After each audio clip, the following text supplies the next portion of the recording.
Hey, greetings everybody. I'm here with Kyle Austin, and he's become an amazing friend, and he's just gone through some crazy cool transformation, and we want to share that with you. There's so much encouragement in what's happened in his life, and I know if you listen in over the next few minutes, you're going to get so much hope, it's going to blow you away. So Kyle, you are a brand new Christian. This last summer, I had the crazy privilege of baptizing you in water at the lake, and I didn't know a thing about you. I think you showed up on a Sunday morning and wanted to get baptized. And I think everybody was like, oh, all right. But it was real, it stuck, it was God, it was good. Tell us a little bit about what brought you to that, what was going on before that, and then what crazy things have been happening since then. Oh man, I think about that day all the time. Everything leading up to that day was never supposed to happen for me. I was supposed to be working. I had about a list of 5 different things that made that day not possible, and it's a total God thing because literally one by one, I think everything the stars aligned.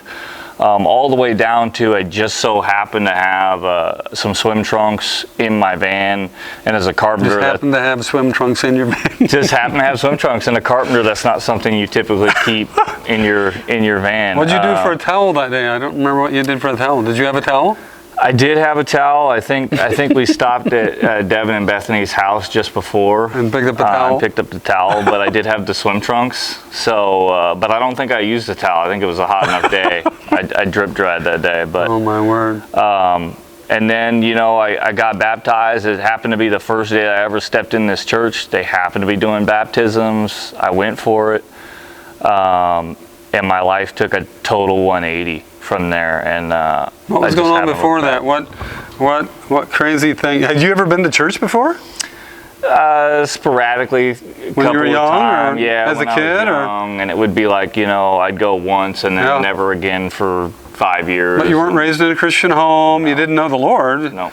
So what was going on that kind of, or how did the Lord get your attention? Or give us just a quick summation of some of that. Well, the easy way to say it is my life pretty much imploded from the inside out. A couple of years of buildup, I had kind of slowly been formulating and building my life around alcohol and smoking pot, and really just kind of being the guy that did his Monday through Friday, and then would really just look forward to drinking and partying with his buddies on the weekends. You were the life of the party. I was a fun guy to be around, still am. You still are. But I need a lot less substance now. So, and so I just kind of crafted my life around that, and really just that was my source of stress relief, was drinking and smoking, and it cost me over the course of years time, money, and relationships, including those closest to me. Eventually, you get into that kind of lifestyle, and just nothing's ever enough. I started with 6-packs and then case quantity, and then eventually worked my way to buying kegs. And I wasn't a traditional alcoholic in the sense that I drank every day. I only drank on the weekends, and I never drank alone. Those are promises I made to myself and stuck to them. But when I did drink, it was rare that I didn't get drunk. I was never really just have a 1 or 2. I was like, let's party hard, and I would pace myself throughout the day, but the end result was I wanted to get wasted and really just kind of let my hair down in sometimes inappropriate ways. Cost you a marriage. It did. It cost me a relationship, time with my family. I mean, everything. Like I said, you get to a point where just nothing's enough. So, I started just drinking, then I started smoking pot. Then I started, an inappropriate online affair. Eventually decided that wasn't working for me, got bored with that, cut that off entirely, but that had done enough damage in and of itself that caused, my better half to have an adulterous affair of her own. And that went right into the pregnancy of my son. I didn't find out until 7 months into the pregnancy that he could potentially not be mine. And that gutted me. No, it's a heartbreaker.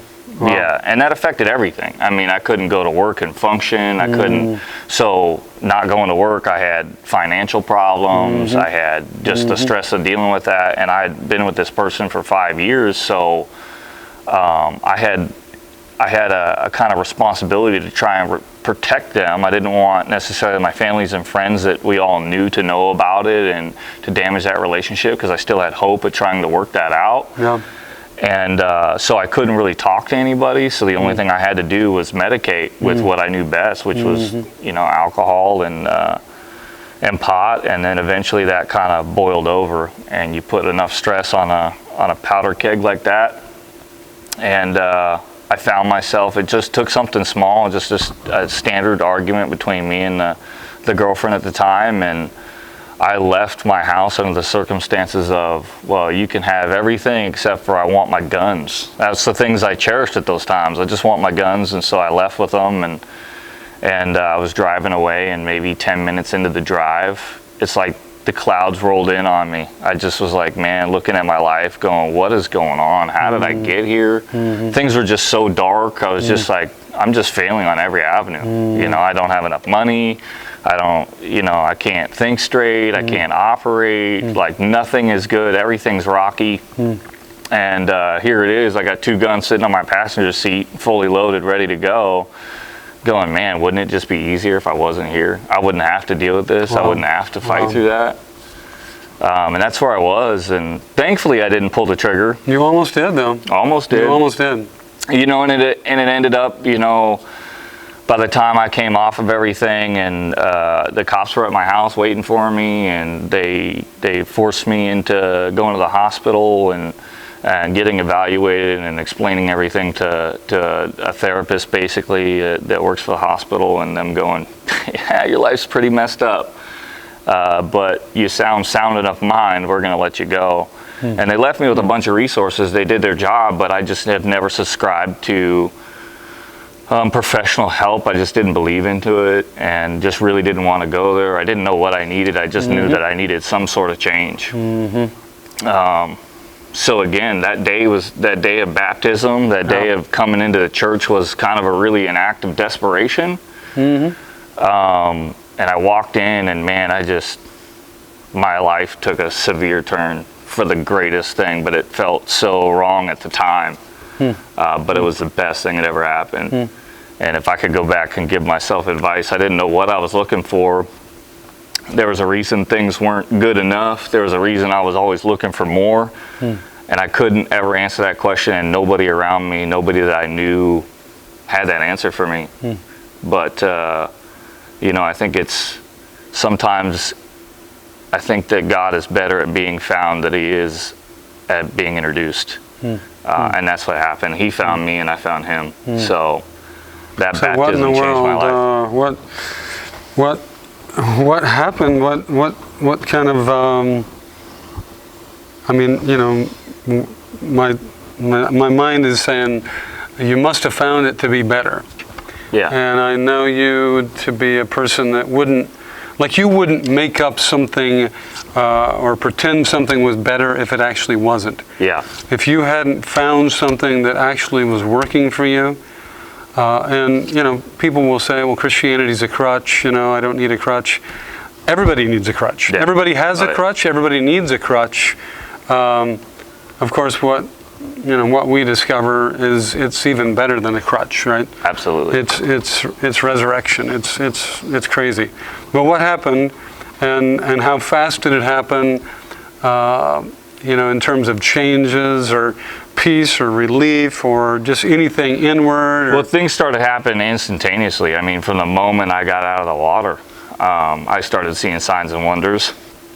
I remember that day looking up at the lake, and it looked like a cloud was sitting above the lake as like a stage, as if the Lord was presiding over the baptism. That was instantaneous. That was my first note right after it. But I think the first step towards healing really happened with the restoration of hope. It gave me hope into my life, right? So when you get drugged so deep that you start contemplating suicide, it's because you've lost hope in the fact that things could get better. Yeah. Like, hope is gone at that point. So the only thing you have left is to, you're fighting with scraps at that point. So he replaced hope and gave me something to hope for, that things can get better. I didn't necessarily have all the answers. I didn't know how it was going to work. I didn't know a lot of things. Still don't.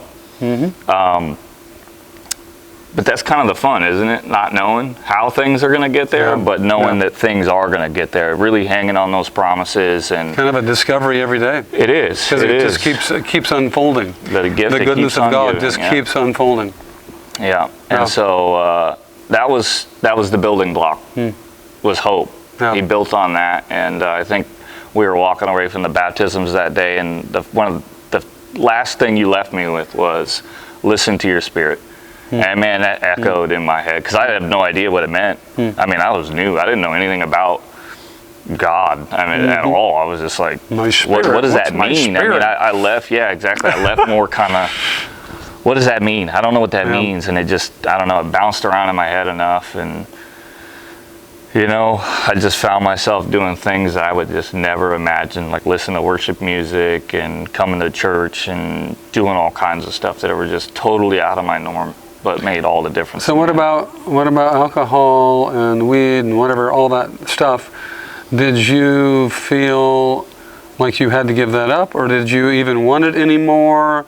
Or what kind of unfolded in terms of some of that? Were you discovering right away what you needed in God? I didn't necessarily, I wouldn't say instantaneously, but I'll say within pretty short order. I think it was probably week number 2 of going to church. And I remember Pastor Joel speaking about, surrender yourself to Jesus, give it all to him. And the first thought that went through my mind was, don't take the bottle away from me. Don't make me stop drinking. And that was a clear indication to me that was the first thing that needed to go. So it was a choice that I made. I had to actively make that step. And I thought it was going to be really hard, because I had built my entire life around it. And that's how I connected with my friends and my family. We always used to drink and hang out and have fun. But he made it really easy for me. He made it to where all of the reasons that I used to drink were no longer there. I used to drink for social interaction. I used to drink for social connection, for identity and all those things. And he replaced those in different areas. So it really made it easy for me to stop drinking. It just wasn't fun for me anymore. That's cool. So yeah, it was the supernatural power of God touched my life and made that step that I thought was impossible so easy. So I know we need to wind this up, but I was just thinking, transitioning out of all that, have you come into, like, is God a bummer or a drag, or is like the new Christian thing that you've discovered, is it boring and drab and religious and stale, or what's like life over here in this world? Oh man, this is the funnest thing ever. This is the drug that you always wish that you could get. You can never get too high. You can never get too drunk in the spirit, and there's no negative side effects. There's no hangover. There's no nothing. When you really come into relationship with Christ, there's no shame. There's no guilt. There's none of that. That's the spirit of religion. And I don't subscribe to that. But when you really give your heart and your all, man, this is all the things that you could ever want and dream. This is the appropriate addiction, I think, that we all search for and just don't really know the words to put to it. So there's some seekers watching right now. Like God was pursuing your heart, like God chased me down with crazy love and the hope of His goodness. There's some people watching right now. And would you pray for them? Would you just address their heart right now, that they would discover this Father that's pursuing them in love? Absolutely. So lead us out. Lord Jesus, I just ask that you reach out and you touch these individuals. I just reach your supernatural hand down to them, whatever they have going on in their life, and cast the light over their darkness. Show them that there is such power and grace to you, that all they need is your love. They just need connection with you, Father, and nothing else. I ask that you just bring them the peace that they need, especially during this time with coronavirus going around. There's a lot of fear. I just ask for supernatural peace in everybody's homes, and that whatever addictions, whatever battles, whatever desires, lusts that you might have in this world, I ask that you start with that, Lord. You break that chain, you break that link in their chain, and allow them to just come to know you and come into relationship with you, Lord. In Jesus' mighty name, amen. Well, I'm hanging out with Kyle Austin today, and we're inviting you to open your heart to the love of God. We know that you will not be disappointed, and He is the answer to everything you're facing right now, everything you're feeling right now, every fear that you're feeling right now. He's your answer. So until next time, God bless you. We'll see you again.